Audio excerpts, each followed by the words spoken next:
আর জি কর কাণ্ড। দীর্ঘ ৫ মাসের বিচার প্রক্রিয়া আর তারপর আজ দোষী সাব্যস্ত হলেন সঞ্জয় রায়। মূল অভিযুক্ত, কলকাতা পুলিশ যাকে মূল অভিযুক্ত বলেছিলেন, তার পক্ষেই গেল সাজা ঘোষণা। আর জি কর মামলায় দোষী সাব্যস্ত হলেন সিভিক ভলেন্টিয়ার সঞ্জয় রায়। সোমবার দুপুরে 12:30টায় রায় ঘোষণা করবে আদালত, জানিয়ে দিয়েছেন বিচারক অনির্বাণ দাস।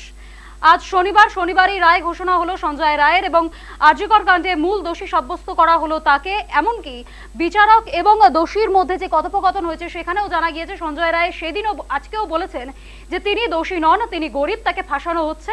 এমনকি তিনি প্রমাণস্বরূপ বলছেন যে তার কাছে গলায় একটি রুদ্রাক্ষের মালা ছিল। যদি তিনি দোষী হয়ে থাকেন তাহলে সেই ধস্তাধস্তিতে সেই রুদ্রাক্ষের মালাও খুলে যেত, ছিঁড়ে যেত, তাহলে সেসব কোনো প্রমাণ নেই, তাকে ফাঁসানো হচ্ছে।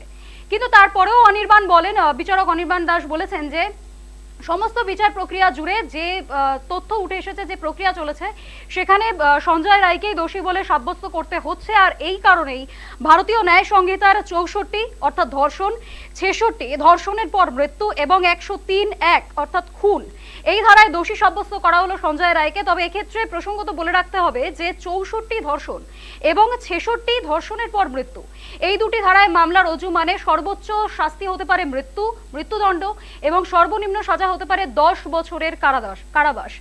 এক্ষেত্রে তার কি সাজা ঘোষণা হবে সেটা সোমবার জানা যাবে। তবে আজ দীর্ঘ 5 মাসের লড়াই 162 দিনের মাথায় সেই সাজা ঘোষণা করলো শিয়ালদহ আদালত। সঞ্জয় রায়কে দোষী সাব্যস্ত করলেন বিচারক অনির্বাণ দাস।